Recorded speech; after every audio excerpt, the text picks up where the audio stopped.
The wine went into the piano first. Priscilla Danforth lifted the glass from a passing tray, considered the instrument the way a person considers a stain on a carpet, and poured a full pour of Bordeaux straight across the keys and down into the open case, where it slid between the strings and soaked into felt that had been voiced by hand 3 days earlier. She did it slowly. That was the part the two attendants near the service door would talk about for weeks afterward. How there had been nothing frantic about it. No spilled accident, no wobble of a heel. She tilted the glass and watched the red run into the seams, and when it was empty she set it back on the tray without looking at the young man holding it. Then she reached out with the ring hand, 3 carats, a stone the size of a molar, and dragged it across the lid. The French polish gave up a long white gouge, a scar 4 inches deep into a finish that a man across the room had spent 9 evenings building up in thin coats, wet sanding between each one until the black surface held the chandelier like a pond holds the moon. "I want this monstrosity out of my ballroom before a single guest arrives," she said to the room in general. "I don't care where it goes, the lake, for all I care." The man across the room did not move. He was standing near the tall windows with his hands loose at his sides, a lean, quiet figure in a plain dark work jacket, and he watched Priscilla Danforth ruin the best thing his shop had produced, in a decade the way you'd watch weather come in off the water, with attention but without panic, because there was nothing to be done about it now and something to be done about it later. She turned and found him looking. Something in her face sharpened. "Well," she said, "are you deaf, or do you people need it in writing?" He looked at her for a moment, then he said evenly, "Are you certain that's what you want?" She let out a short laugh, the kind meant to be heard by everyone. "Do I strike you as a woman who says things she doesn't mean?" He nodded once. He said nothing else. She had no idea, not the smallest flicker of a suspicion, that the man she had just humiliated in front of her daughter's entire wedding party held the deed to every board and beam and blade of grass on the property she was standing in. That the ballroom, the windows, the floor beneath her ruined shoes, all of it belonged to him. But we'll come back to that. Desmond Hale was 42 years old, and he had spent enough of those years being misread that he'd stopped taking it personally somewhere around 30 and started treating it as information. People told you who they thought you were, and if you kept your mouth shut long enough, they told you who they were too. He grew up on the wrong side of a small river town in the Hudson Valley, the kind of place that had a name on the postcards, and a different name if you actually lived there. His mother, Loretta, cleaned 3 houses a week for families who called her by her first name and never learned her last, and on Sundays she played the organ at Mount Carmel Baptist because the church couldn't pay a real organist and she could read music better than anyone in the county. That was where Desmond learned. Not lessons. His mother couldn't afford lessons. He learned by sitting on the bench beside her with his legs too short to reach the pedals, watching her hands, and then, when the sanctuary emptied, staying behind to try the same passages himself until the deacon came to lock up. He was good. Everyone said so in the careful way people say it about a poor kid, meaning, good considering. He heard the considering every time. By 14 he could tune the church piano by ear, and the deacon, who ran a hardware store, mentioned him to a customer who restored old instruments in a barn outside Rhinebeck. That was how Desmond met Walter Fisk, a white-haired German who smelled like shellac and had no patience and no children and, it turned out, an enormous need for a boy who could hear the difference between a beat rate of 4 cycles and 5. Desmond swept the shop for 2 years before Fisk let him touch a hammer. But he watched. He learned the anatomy of the thing, the plate, the pin block, the bridge, the 1,000 small negotiations between wood and wire, and felt that turned a wooden box into something that could make grown men cry at a funeral. Fisk taught him that a piano was not a piece of furniture. It was an argument between physics and grief, and your job was to keep the argument honest. He also learned the other thing. The thing Fisk never said out loud but demonstrated daily. That the world would look at a black kid in a work jacket and see the delivery, never the maker. Fisk let him do the finish work, the voicing, the difficult tuning of the concert instruments, and then Fisk stood in front of the clients and took the compliments. And Desmond stood in the back and took the paycheck, and both of them understood the arrangement without ever discussing it. It wasn't cruelty. Fisk left him the shop when he died. It was just how the doors opened. Desmond opened his own doors after that. Hale Restoration, a real workshop this time, and he was patient in a way that unnerved his competitors. He didn't advertise. He let the work travel by word of mouth through the narrow, wealthy world of people who owned instruments worth more than houses. He rebuilt a Bosendorfer for a symphony. He restored a Chickering that had survived a fire, and the owner wept when it spoke again. By 30 he had a client list that stretched to Boston and down to the city, and he had learned the second half of the lesson Fisk never got to. That the money in music wasn't in the instruments, it was in the rooms, the venues, the places where the memories got made, so he bought one. Belhaven had been a federal-era estate gone to seed, a big brick house with a collapsed portico and 40 acres of overgrown meadow on a rise above the river. The bank had been trying to unload it for 3 years. Desmond bought it quietly through a holding company, restored the roofline and the plaster medallions and the long ballroom with the original heart pine floors, and turned it into the kind of place couples booked 18 months out. He put in a walled garden that seated 280 for outdoor ceremonies. He put in guest suites in the old carriage house. Belhaven ran 3 seasons a year at full capacity and turned people away, and almost none of the couples who married there ever knew that the man who sometimes tuned the ballroom piano before an event, in his plain jacket, with his tools in a canvas roll, was the man whose name was on the mortgage he'd already paid off. He liked it that way. He'd found over the years that the moment people learned he owned the place, a wall went up. They started performing. They said careful things. He learned more standing in the corner in a work jacket than he ever would have from the head of the table, and he ran a better business for it. His operations manager, a former Army logistics officer named Curtis Boyd, thought it was borderline insane and told him so about once a season. Desmond let him. The Danforth wedding had come in 14 months prior, booked and managed by Cora Danforth's coordinator, a meticulous woman who dealt exclusively with the mother of the bride, because the mother of the bride was, in every functional sense, the client. Cora's name was on the invitations, Priscilla's name was on the checks, and Priscilla made sure everyone understood the difference. The piano commission had come separately, and that was the part that pulled Desmond in, personally. Priscilla Danforth had seen a photograph, a 1923 Steinway, Model B, black, restored, sitting in the corner of another venue at another wedding, and she had decided that her daughter's reception required exactly such an instrument, restored to exactly such a standard, positioned exactly so. In the corner of the Belhaven ballroom, where the light came through the tall windows in the late afternoon, she had contacted Hale Restoration directly, not knowing, of course, that Hale Restoration and Belhaven shared an owner. And she had been specific and demanding and, in a way Desmond respected before he met her, precise. She knew what she wanted. She wanted the best. The instrument she wanted was a wreck when it arrived. A Model B from the early 20s, pulled out of a shuttered hotel ballroom in Albany, its soundboard cracked, its plate corroded, half its ivories missing, its case scorched on one side from a radiator fire. Nobody had bothered to put out properly. Most restorers would have parted it out. Desmond looked at it for a long time and saw what it had been, and he took the job. 4 months. His finisher, a 24-year-old named June Alvarez who had come to him out of a trade program with more talent than confidence, French polished the case over 9 evenings after the shop closed because the daytime dust ruined the coats. Desmond restrung it by hand, repinned the block, cut a new soundboard from Sitka spruce, and let it acclimate for 6 weeks before he'd trust it. He voiced the hammers himself, needle by needle, 3 nights running, the way Fisk had taught him, until the instrument stopped shouting and started to sing. When they finished it, June stood back and looked at it and didn't say anything for a while. "That's the best thing we've ever done," she said finally.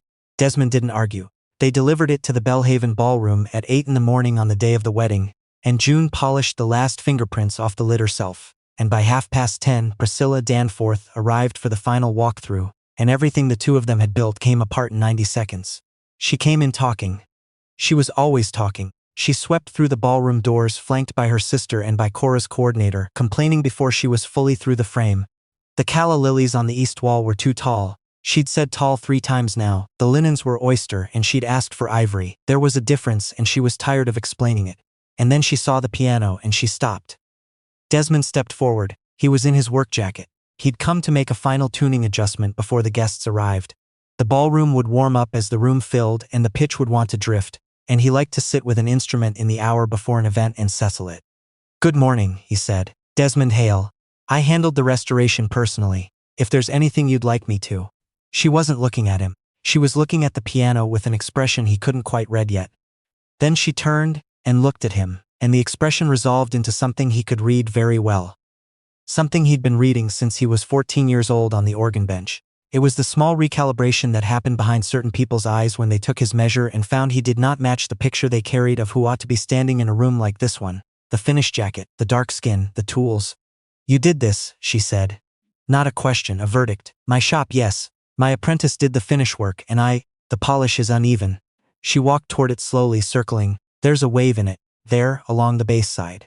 June, standing near the service door with her polishing cloth still in her hand, went still. Desmond gave her the smallest shake of his head. "I'm happy to look at any specific area and the black is wrong." Priscilla's voice had taken on a harder edge, a deliberate one. It's got a brown cast in the light. I asked for a proper concert black. This looks like something out of a funeral parlor. There was in fact nothing wrong with the finish. It was French polish over ebonized maple, and it held a depth that spray lacquer never could, and any restorer in the country would have called it museum grade. Desmond knew this the way he knew his own name. He said mildly, "The finish is a hand-applied French polish, which does read differently than a factory finish. If you'd like, I can walk you through." "What I'd like," she said, turning to face him, "is to understand how someone like you ended up with a commission for an event of this caliber. I don't mean to be unkind." She meant to be exactly that. "But I have standards for my daughter's wedding, and I'm not confident that the person who did this actually understood what he was being asked to do, or has the background for work at this level." The room had gone quiet. The coordinator had stopped writing. One of the bridesmaids, a young woman with a steady face who'd introduced herself earlier as Tessa, watched Priscilla with the particular tiredness of someone who had seen this exact performance before and knew where it always went. "Mother." The voice came from the ballroom doorway.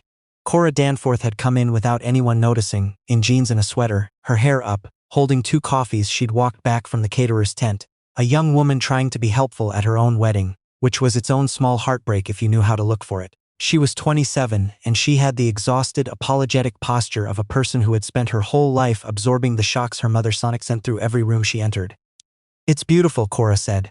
"Mom, it's beautiful. I don't understand what you're—" "I'm not asking your opinion," Priscilla said without turning around. She was still looking at Desmond, and then she reached out, took a stem of calla lily from the nearest arrangement, and dropped it on the closed fallboard. It was a small gesture. It was a rehearsal. Then she lifted a wineglass from a tray a passing server was foolish enough to be carrying nearby, and she poured it into the piano. "You already know that part. What you don't know is what Desmond was thinking while it happened, which was almost nothing.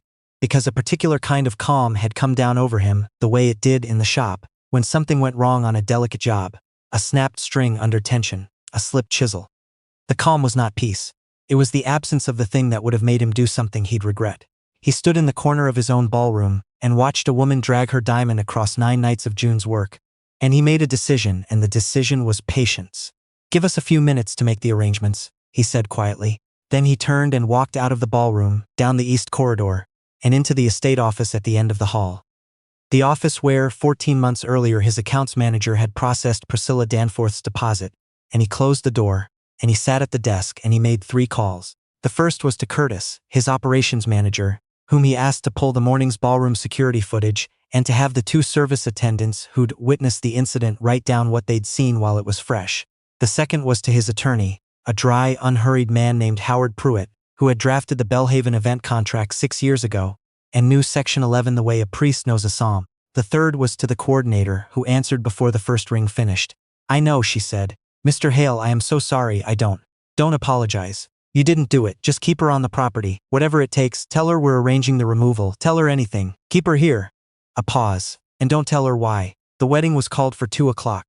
By noon, Bellhaven looked the way it always looked on an event day, which was to say it looked effortless, which was to say a great deal of effort was moving quietly beneath the surface. The walled garden had been dressed in white and pale green. The ceremony chairs stood in rows so straight they looked drawn. The ballroom beyond had been laid for the reception. 240 covers, candles set but unlit, the calla lilies exactly as tall as Priscilla had demanded, the linens exactly the oyster she'd forgotten she'd approved. Cars had begun filling the drive. The staff moved through their duties with the smooth economy of people who had done this 300 times. And Priscilla Danforth moved through it all like a woman who had won. She had spent the hour after the ballroom on the phone, arranging for a rental, a glossy white baby grand from a party outfit 40 minutes south, a thing with a plastic finish and a player mechanism, the kind of instrument that couldn't hold a tune through a single song.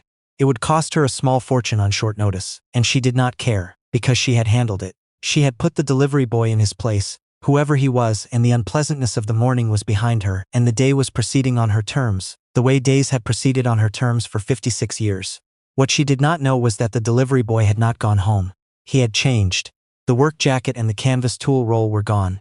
In their place, a charcoal suit, cut close, a white shirt, no tie, the way Desmond dressed when he was running the estate rather than kneeling inside its instruments. He was back in the office at the head of the conference table when Curtis brought in the folder, the security footage time-stamped in clear, the 2 witness statements, June's account written in her careful trade school handwriting, and the event contract itself, 10 pages, signed by Priscilla Danforth 14 months ago. Open to Section 11, Subsection 4, Conduct and Property. A clause that had been in every Belhaven contract for 6 years, since an incident with a different client that Desmond had promised himself he would never absorb quietly again. The clause was specific. It covered willful damage to estate property, abuse of staff, and demeaning conduct toward estate personnel. The remedies it laid out were not small.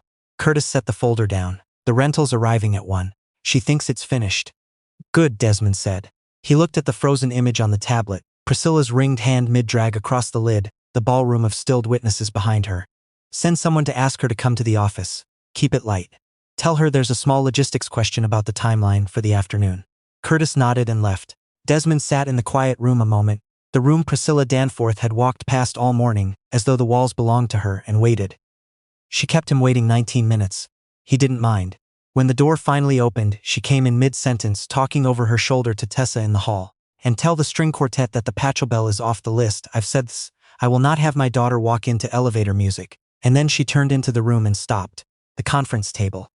Curtis by the window. A composed woman with a laptop open in front of her, Renata Cole, the estate's accounts manager, seated at Desmond's left. And at the head of the table, in a suit that cost more than the rental piano, sitting very still, the delivery boy. The recalibration happened again behind her eyes.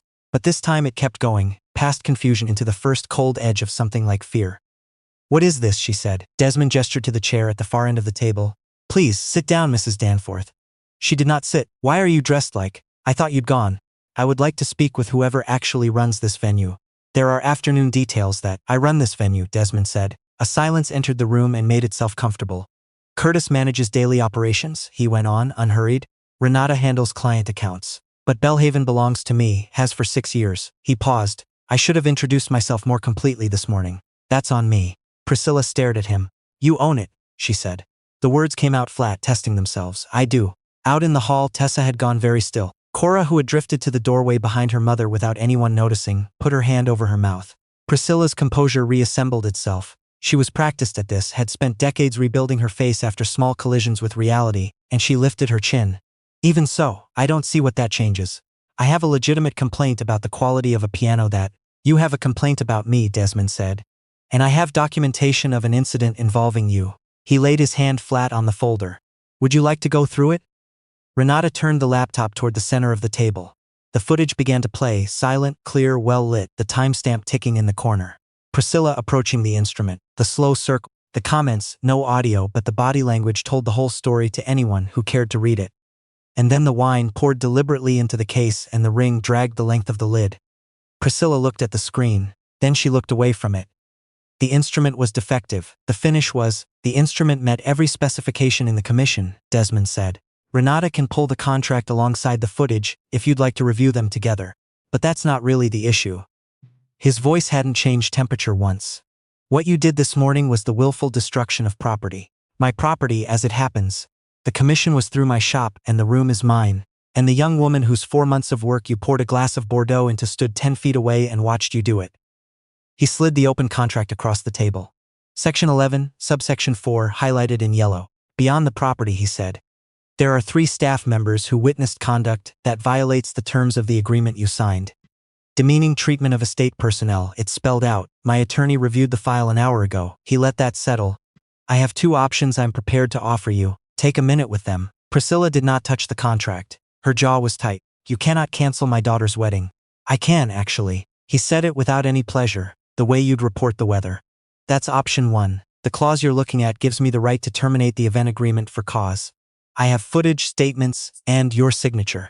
The deposit and the balance are non-refundable in the case of a for cause termination. That's also in there, subsection 6. I would have the ceremony chairs cleared by 1:30, and your guests could be redirected before they finished parking. This is because I criticized your piano. This is because you destroyed property, demeaned my staff, and broke a contract you signed, Desmond said. The criticism I could have lived with. People criticize the work, that's the job. He let the last of it land. It was the rest of it. Out in the corridor, something had changed.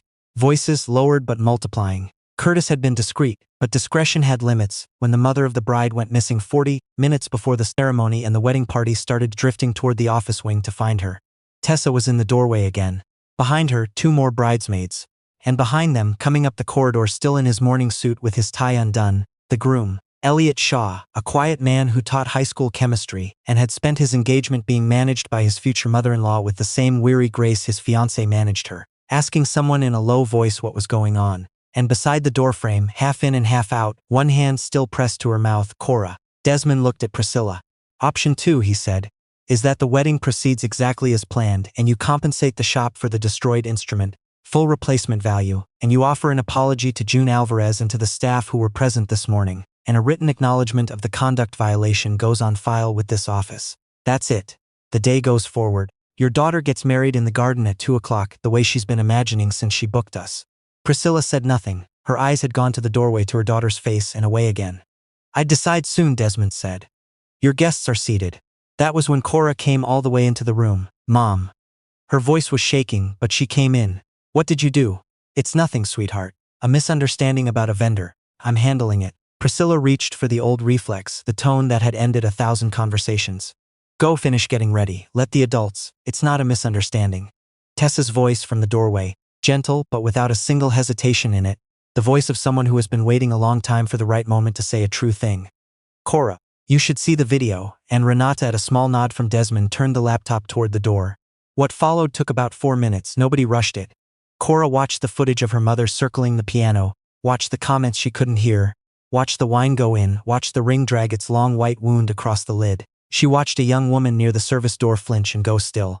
And then she watched the man in the work jacket, the same man now sitting in a suit at the head of the table, say something short and turn and walk away with his hands at his sides. When it ended, the room was very quiet. You've been telling me this piano was a problem all week, Cora said slowly. She wasn't looking at her mother. She was looking at the screen. You said the restorer was incompetent. You said you had to fight to get anyone decent to work an event like ours. Her voice caught. You did this, and you were going to let me walk into my reception next to a plastic rental and never know. Cora, his name is June, Cora said, and then heard herself and pressed on anyway. The girl, the one who… She stopped. She looked for the first time at Desmond. Is she here? The person who made it? She's outside, Desmond said quietly. She's been standing in the hall for the last 20 minutes. Cora went to the door. And June Alvarez, 24 years old in her good clothes because Desmond had asked the whole shop to dress nicely for the delivery, stepped into the frame with her hands clasped in front of her and her chin up, and she looked at Cora, and then deliberately at Priscilla. I stayed late for 9 nights on that finish, June said. Her voice was smaller than she wanted it to be, and she said it anyway. It wasn't uneven, it wasn't brown, it was the best thing I've ever made in my life, and you knew that, and you poured wine into it because you decided we weren't worth being careful around. She swallowed. Nobody made me come in here, I just wanted to say that to your face. That's enough, Priscilla started. Let her finish, Elliot said from the doorway. It was the first thing the groom had said. He said it quietly and it landed like a gavel, because he never raised his voice and everyone in that family knew it. June didn't have anything else. She'd said the thing. She stepped back. Priscilla turned to her daughter, with the last card she had, the one that had always worked. Cora, I did this for you. Everything I have ever done, I have done for. No. Cora's voice broke all the way, and she let it. You didn't do it for me. You did it because that man was black and wore a work jacket and you decided you got to treat him like nothing. And you were so sure you were right that you didn't even bother to hide it. In front of my whole wedding, she wiped her face with the heel of her hand, the same coffee-fetching hand from that morning. You've been doing it my whole life. To waiters, to my friends, to me. And I have spent every year of it apologizing for you and telling myself it was just how you are. She stopped. She looked older suddenly and also, strangely, younger, the way people look when they finally set down a thing they've carried so long they'd forgotten its weight. I'm not doing it today. She turned to Desmond. I'm so sorry, she said, for all of it. And whatever the piano cost, we'll cover it. Not her, me and Elliot. It's our name that got destroyed in front of everyone, not just hers. Cover? We'll cover it? Desmond looked at her for a long moment, not with satisfaction, not with coldness, with the steady attention of a man who had heard exactly what he needed to hear and was deciding what to do with it. That's not necessary, he said. The compensation comes from the person who signed the contract. He glanced evenly at Priscilla. But the apology I'll take from whoever means it. For a moment nobody moved. And then Priscilla Danforth, who had never in 56 years apologized to a person she considered beneath her, and who had spent the morning making very clear how long that list was, looked around the room she'd been so certain she owned, and found her daughter's face, and her son-in-law's, and the young woman's, and the calm one at the head of the table who had simply sat in his own building and let the truth arrange itself, and something in her cracked that had been holding for a very long time. I want to apologize, she said. The words came out stiff, unpracticed, wrong in her mouth. She said them to June first, which surprised everyone, including her. Your work, it was. She stopped, started again. It was better than I said. I knew that when I looked at it, that's why. She didn't finish. Some sentences you can't say out loud even when they're true. I'm sorry. June looked at her a moment. Okay, she said. Not warm, but she took it. And then Priscilla looked at Desmond, and it cost her more than the piano, and she said, I'm sorry. To you, it had nothing to do with the finish. Desmond nodded once. No, he said, it didn't. The ceremony started at 2:17. The walled garden held 260 guests in the long gold light of a June afternoon, chairs in clean rows, the vows exchanged under an arch of white roses and eucalyptus that Desmond's grounds crew had built at 5 that morning. Cora walked in on the arm of her uncle, not her mother. A small rearrangement decided in the 10 minutes before, and nobody who wasn't in that office knew why, which was how it should be. Priscilla sat in the front row and cried, and it was impossible to tell from the back whether it was the ordinary crying of a mother at a wedding or something more complicated. And maybe by then it was both. The rental piano never came off the truck. Desmond made a call, and by the time the reception began, the restored Steinway had been carried carefully back to the ballroom corner and set right, and June, on her knees with a soft cloth and a bottle of solvent, had spent an hour lifting what wine she could out of the seams. It would need to come back to the shop. The soundboard was likely fine. The felts were ruined and would have to be replaced. The gouge in the lid would take her another 9 nights to bring back. But that evening, for the reception, it could still hold a tune well enough for the pianist Desmond hired to play through the dinner service. And it did, and it sang, a little hoarse, the way a thing sings when it has survived something. Late in the night, after the last dance, Cora found Desmond in the service corridor, where he'd gone to do the walkthrough he did after every event, whether or not the day had tried to end him. I didn't know it was your place, she said. Nobody knew. That's the idea, he said. She was quiet a moment. Can I ask you something? Why option 2? You had the footage. You had the contract. You could have shut the whole thing down and let her explain to 300 people why there was no wedding. Her voice was raw. God knows she earned it. Desmond leaned against the corridor wall. Somewhere behind them the last of the guests were finding their coats. Because you didn't earn it, he said. You and Elliot, you're good people who got handed a hard mother. If I cancel the wedding, the person who pays is the person who spent all morning carrying coffee she didn't have to carry, trying to make everybody's day easier. He shook his head. I spent a long time watching people decide who I was before I opened my mouth. I made a rule about it a while back. I'd hold people to account for what they actually did. Not 1 inch more. Your mother did something today. She'll answer for that. But I wasn't going to burn down your whole life to make a point to a woman who won't remember it changed her. Cora wiped her eyes and laughed wetly. You think it won't change her? People are capable of more than the worst version they show you, Desmond said. Doesn't excuse the worst version, but it's worth knowing so you don't close every door. He straightened up. She apologized. That's more than most of them manage. We'll see what she does with it. The last guests left Belhaven at 9:40. Desmond locked the main house himself the way he always did, walking the rooms. Broke down the ballroom, checking the spaces, returning each one to the quiet order he'd built the place to hold. He stopped in the ballroom corner beside the wounded Steinway.